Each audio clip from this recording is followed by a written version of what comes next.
Contabilidade e Gestão e publico, junto com a Regina, minha sócia, o blog Negócio Contábil. E agora, né, um canal de vídeos aqui no YouTube para a gente poder discutir um pouquinho sobre reflexões, sobre gestão de negócios contábeis, sobre tudo aquilo que a gente tem aprendido e tem executado na prática. E o objetivo é dividir com você, a colega contador, um pouquinho desse conhecimento que a gente vem adquirindo, que a gente vem absorvendo para poder gerenciar melhor o nosso negócio contábil, tá bom? Bem, o tema de hoje que eu vou falar com você é um tema super importante sobre onboarding de clientes contábeis, né? Então, a gente vai fazer uma pequena introdução, né, sobre aquilo que acontece na sua empresa contábil após a assinatura de um contrato, o que é esse processo de onboarding, né, o que significa ele, por que ter este processo instalado em sua empresa contábil, o que é necessário e um pouquinho de ferramentas deste onboarding, tá bom? Então, o grande ponto, eu acho que o ponto inicial disso tudo é o que acontece na sua empresa contábil após a assinatura de um contrato, tá? A gente não pode esquecer que muitos empreendedores não entendem quais são as obrigações de uma empresa e muito menos aquilo que um contador entrega. Eu encontro muita dúvida com relação a esse tema, né? Muita gente fala, olha, mas o que o contador faz, né? A primeira, e essa dúvida que persiste durante muito tempo pode significar uma boa percepção do seu negócio ou não, né? A gente precisa se lembrar que o contador é o primeiro profissional de gestão que o empresário contrata, né? Então ele está abrindo uma empresa, ele vai lá e contrata um contador que não deixa de ser um profissional de gestão, né? E ele espera que esse profissional te dê apoio integral na empresa, que permita com que a empresa cresça, né? Mas todas essas coisas são muito novas para o empreendedor, né? Então, vamos pensar que, assim, tem uma organização financeira da empresa, você tem as questões fiscais com a emissão de notas fiscais, você tem a própria gestão de documentos e informações, que para a gente é super importante, e para o empresário isso também deve ser importante. Tem a questão de contratação de pessoal, né? Então, tudo isso é muito novo para ele, e ele não tem muita certeza. Só que vamos lembrar que a gente tem um grande esforço com relação à venda, toda uma atenção que é oferecida, e quando você passa para a sua equipe, pode ser, né, estou dizendo que isso é prática, que ela não dê toda a atenção que você deu durante a venda. Por quê? Vamos lembrar que quando você passa para a equipe, ele não vai atender somente aquele cliente, só os clientes que estão entrando, vai atender os clientes que estão entrando e os clientes que já existem na base, né? Então você vai nivelar um pouquinho essa questão do atendimento. Isso pode trazer um sentimento para a empresa, se ela não se sentir atendida nessas questões, principalmente com esse apoio inicial, né? Decepção, decepção e decepção, né? Então, assim, é muito importante que você comece muito bem esse trabalho, né? Que você passe o bastão para a sua equipe, mas que boa parte dessas dúvidas iniciais do cliente sejam esclarecidas dentro deste processo, porque senão você sobrecarrega a sua equipe de trabalho, a sua equipe de trabalho talvez não dê tanta atenção, já que tem um volume de trabalho, de obrigações de outras empresas entrando, aí você cria esse sentimento de decepção, né? Se você já teve algum cliente que cancelou após a contratação, muito provavelmente foi isso que aconteceu, né? E é para isso que existe um onboarding, né? Então, assim, a gente deve lembrar que a primeira impressão é aquela que fica, né? Então, se você vender um bom serviço para o cliente, vender aquilo que você entrega, porque a gente está atendendo um prospect, a gente está vendendo, a gente está mostrando, a gente está falando. Se isso não percorrer durante o trabalho, essa impressão pode ser muito ruim, né? Agora, se você conseguir fazer um processo de onboard, de entrada desse cliente, explicar para ele, com certeza essa impressão vai mudar, vai reverter.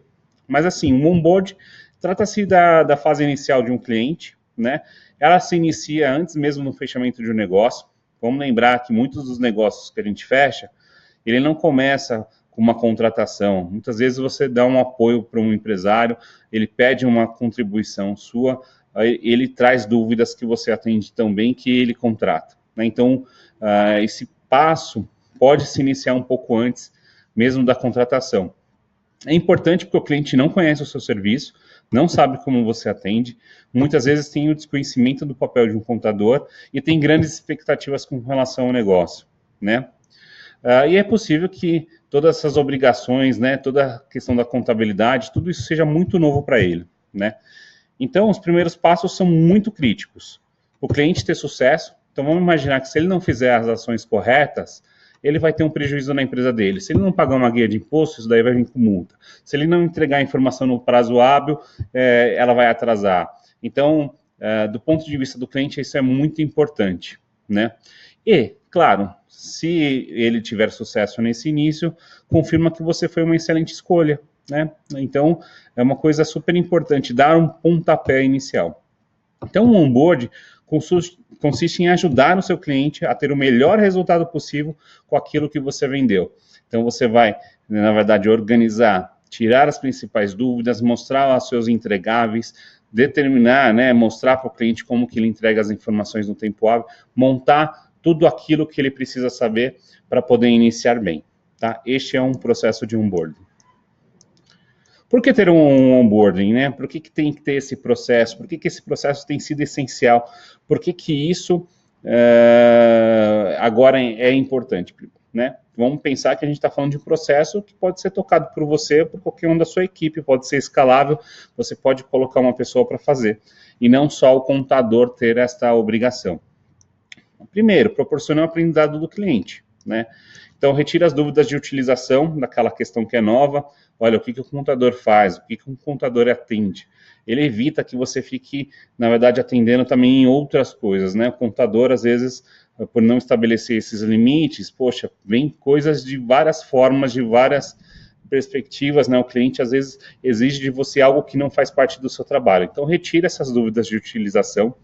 Proporciona um entendimento dos serviços entregáveis, né? Quando que você entrega um balancete, quando que você entrega uma guia de imposto, quando que você processa a informação, e contribui para o cliente entender como e quando entregar as informações, né? Então, eu conheço muitos escritórios, acho que todos têm esse tipo de problema. Clientes que não entregam a informação ou não entregam da forma adequada, né? Então, a ideia é que proporcionar o aprendizado do cliente de como ele tem que fazer isso, de como que ele te entrega, quando que ele te entrega, né?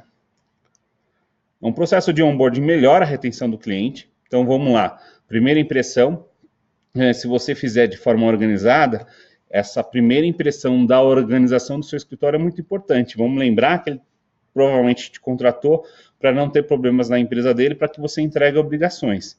Aí, para isso tudo, precisa ser organizado. Se você é organizado com a entrada dele, essa primeira impressão persiste com relação às outras entregas do seu escritório. Alinhe expectativas sobre o serviço, naquilo que eu falei, olha, o que eu entrego, né? O que eu faço? E isso é muito bom, porque o cliente entendendo qual que é o seu papel para ele, isso proporciona a ele entender, né, a importância, primeiro, e segundo, o que esperar de você. E aumenta a percepção de valor do seu escritório, né? Então, um escritório organizado, um escritório que faz um processo de onboard, um escritório que tem todo esse cuidado com o cliente, com o sucesso dele, com certeza tem uma alta percepção de valor. O onboard amplia a experiência do cliente com os serviços, né? Então, imagine uma situação, eu coloquei aqui uma situaçãozinha, né, meu mapa mental, para exemplificar um pouco disso. Imagine que, né, um empresário, normalmente outros empresários perguntam, e aí, como que está indo com o seu contador é bom ou não é bom? Imagine uma pergunta dessa no primeiro mês. Se você não faz um onboard, fala assim, olha, tá tudo bem, ainda não precisei da contabilidade, ainda não fiz nada com eles, tá tudo certo, né? Agora você faz um processo de onboard com o seu cliente, estabelece o cronograma com ele e explica para ele o que você está fazendo. E o que ele vai falar? Olha, ainda não precisei do escritório de contabilidade, assim como a resposta anterior. Mas eles já me explicaram tudo, olha, como eu entrego os documentos, como eu acesso o suporte, o que eu preciso fazer, o que eu preciso entregar, me parece que é muito bom. Então, tá vendo? O processo de onboard amplia essa questão da experiência do cliente com relação aos seus serviços, tá? Isso faz com que você transforme clientes em parceiros, né? Então, um pouquinho do processo é você se preocupar com o cliente, né? Você, olha, está preocupado com o que ele precisa saber, com o que ele precisa entregar. Aí isso transforma uma relação de clientes em parceria, né? Então, é uma boa forma aí de fidelizar num mundo que tem trabalhado muito essa questão que ninguém é fiel mais à marca, a produto, a nada. Né? Reduz os custos do seu escritório. Não, essa aqui é importante, porque muitas vezes parece que um onboard, um processo desse, vai te fazer contratar uma pessoa, vai fazer você gastar dinheiro, mas não. reduz custos no seu escritório. Reduz porque reduz o atendimento da sua equipe, ao passo que você explica de forma organizada. Então imagina que você organizou esse processo de explicar para ele. Então você vai contar para ele as dúvidas no momento adequado, no momento organizado, ao passo que se ele não tiver isso, ele vai perguntar, ele vai interromper, ele vai questionar a sua equipe com relação a essas questões. Tá? Então as dúvidas iniciais tiradas reduz todo o trabalho de atendimento da sua própria equipe. Né? Então o tempo da sua equipe é dinheiro jogado fora.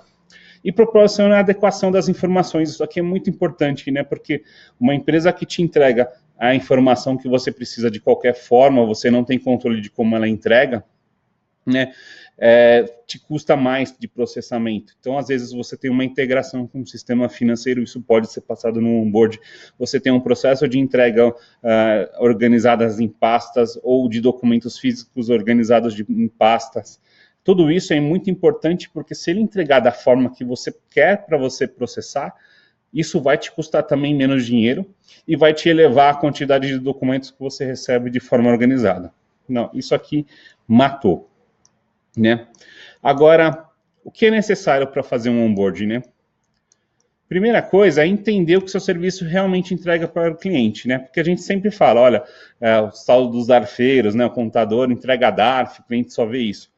A gente precisa entender o que o cliente enxerga de valor no seu serviço. Ele te contrata para não ter problema, ele te contrata para você ajudá-lo a crescer, ele te contrata porque as informações financeiras vão ser importantes para ele fazer a empresa crescer. Então vamos sair um pouquinho do óbvio, né? E o exemplo que eu dou é justamente um exemplo da Netflix, né? Porque assim, tem um serviço de streaming de vídeo, mas muita gente contrata a Netflix para aliviar o estresse após um longo dia de trabalho. Não é porque tem a série X, não tem a série Y, o filme A, B e C. Na verdade, contratam para ter um prazer. Então, com certeza, o seu escritório é contratado para gerar um tipo de benefício para o cliente. Esse é o trabalho que você faz para ele, é o trabalho perceptível, né? Então, daquela lista de tudo que você fala, olha, eu entrego o DARF, tal, te mando e-mail, não sei o que. Não, você é contratado para resolver um problema dele, que é desde manter a empresa dele regular, deixar ele sem problema no governo, até entregar informações de qualidade para que ele possa gerir o trabalho dele. Então, precisa entender por que as pessoas te contratam. E por que isso? Porque daí você começa a enxergar qual que é o valor que você realmente entrega para o cliente, né? Então, sabendo disso, você pode descrever, né? Eu montei aqui 3 perguntas que são importantes para isso. Que tipo de conhecimento ele precisa ter? Quais ações ele precisa realizar e quando? Né? E quais são as verificações necessárias da sua equipe para que ele atinja os resultados?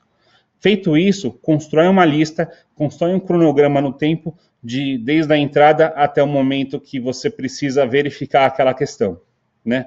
Por exemplo, eu dei uns exemplos aqui, mas eu acho que a reflexão do escritório é muito importante. O que o cliente precisa saber, por exemplo, né, no exemplo aqui o que o cliente precisa saber para ele pagar determinado imposto. Quanto que ele paga de imposto? Muita gente que fala, olha, eu só vou vender se eu souber quanto de imposto eu pago.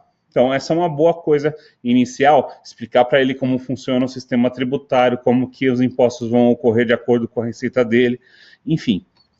Como emitir corretamente notas, né? Então, tem contador que orienta sobre a emissão das notas fiscais. Isso aqui você pode explicar no processo de onboarding no começo, né?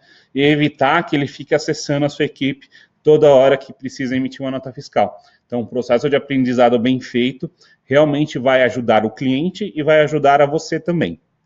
Quais notas possuem retenção? Então, às vezes, o processo do contas a pagar dele precisa ser orientado. Como fazer um controle financeiro, até se você tiver alguma ferramenta que integre, isso é super importante, acompanhar para que ele faça de forma adequada. Quando enviar os documentos financeiros e como. Então, assim, essa é uma lista de verificações de coisas que o cliente tem no começo, que você, entendendo que isso é importante, você precisa fazer e precisa explicar para ele, precisa orientá-lo com relação a isso dentro de um cronograma, tá? Tem a primeira vitória, né? Então, assim, primeira coisa você vai acompanhar esse onboarding, ele precisa atingir um marco de sucesso, ele precisa atingir aquilo que ele quer de uma forma, né, inicial, mas precisa, e você precisa estabelecer qual é esse marco e comemorar com ele, né? Então, assim, olha, primeiro balancete entregue. Poxa, de tudo, abriu a empresa, informou, criou documentação, primeiro balancete é um marco, né, informações financeiras. A primeira guia de impostos, se ele quer só, né, ele vê o valor de você entregar impostos para ele, então a primeira guia de impostos não deixa de ser um marco, né? Então essa primeira vitória é a certificação de que ele fez uma boa escolha, que você está acompanhando o resultado dele, tá? E se o resultado não for rápido, dê o cheiro do gol. Por exemplo, você não vai ter um balanço completo de 12 meses, né? Mas você vai ter o primeiro balancete. Então, é um pouco disso que você tem que trabalhar a primeira vitória ainda dentro do processo de onboarding, tá? Assim como a primeira vitória, você tem que ter marcos de sucesso, porque uma empresa, ela começa do zero, ela começa com um cliente, com um sócio só, ela vai ter o pagamento de prolabore, ela vai contratar o primeiro funcionário, e eu imagino que você, como contador, vai acompanhar tudo isso. Então, quais são os marcos de sucesso na empresa, né? Lembrando que sua atuação é em vários momentos. Estabeleça bem esses marcos, e daí você garante que o cliente está evoluindo, que o cliente tem a informação necessária no momento necessário para evoluir com esse marco de sucesso. Meça o progresso, né? Então, nada existe sem medição, que não é medido, não é controlado. Tem várias frasezinhas de efeito com relação à medição. Só que se você não medir, você não sabe, né, se o cliente está atingindo o sucesso e, principalmente, se ele não necessita mais de você nesse processo de onboarding para o consumo dos serviços que você presta. Então, vamos lembrar que os nossos serviços entram numa rotina, entrega a DARF, entrega o balancete, entrega a informação, devolve as informações financeiras, enfim. Isso tudo gera uma rotina. Então, quando você controla esse processo, você estabelece que ele precisa ou não precisa mais deste trabalho de onboarding, né? Um trabalho curto, mas você precisa medir. Precisa melhorar isso e mudar constantemente. Então, assim, não dá para estabelecer um processo, achar que isso está muito bom e não deixar de observar indicadores de infelicidade do cliente, tudo mais que te permita mudar, né? Eu sempre falo aqui de indicador de saúde, né? Então, assim, isso é muito importante, porque um cliente feliz, ele consegue ser observado e você consegue fazer novas vendas para ele, né? Vendas de serviços melhores, serviços mais avançados, outros serviços como o BPO financeiro, consultorias, né? Então, isso tudo é importante, mas você precisa medir o nível de saúde do seu cliente na sua carteira, tá? A gente tem um artigo sobre isso, a Regina escreveu isso no Conta Azul para Contadores, então você pode ir lá dar uma lida, pode procurar isso, porque é bem interessante. E tem o Net Promoter Score, que é um nível de felicidade, é aquela perguntinha de 0 a 10, de quanto que você recomenda os serviços do meu escritório. Tem esse processo de forma constante, a gente tem de 120 em 120 dias, isso te dá muitos inputs, não só pelas pessoas que te falam bem, porque assim, vai ocorrer, as pessoas vão estar felizes com o seu trabalho, mas principalmente com os feedbacks não tão bons ou até negativos que você possa ter para que você melhore o processo da sua empresa contábil, tá bom? Por fim, ferramentas para onboarding, eu coloquei isso aqui somente para poder ajudá-lo, né, para poder entender que não precisa de muitas coisas para poder fazer um processo de onboarding. Primeiro, você precisa controlar aquela lista que a gente mencionou com um cronograma. Isso você faz no Excel, né? Faz muito bem no Excel. Para os mais avançados, eu acho que uma lista de verificações, um serviço como o Todoist ou Evernote funciona muito bem, né? Você pode ter outras ferramentas, mas o Excel já vai dar conta do recado. Mapeamento de procedimentos, então você tem que ter formas de comunicar isso para o cliente, seja conversando com ele, explicando, ou até fornecendo um Word, PDF para ele, vídeos, cursos, coisas que vão ajudar ele a ter a informação correta. E formas de comunicar com ele, telefone, celular, WhatsApp, Skype e videoconferência, tá? Você viu aqui que não é uma lista extensa, não é algo muito caro de se ter, então você vai poder ter o seu processo de onboarding, né? Então eu contei um pouquinho aqui para vocês como funciona, acho que o que é, espero que isso seja um bom pontapé, na verdade ele não se esgota aqui, na verdade ele começa aqui, espero que isso possa ajudar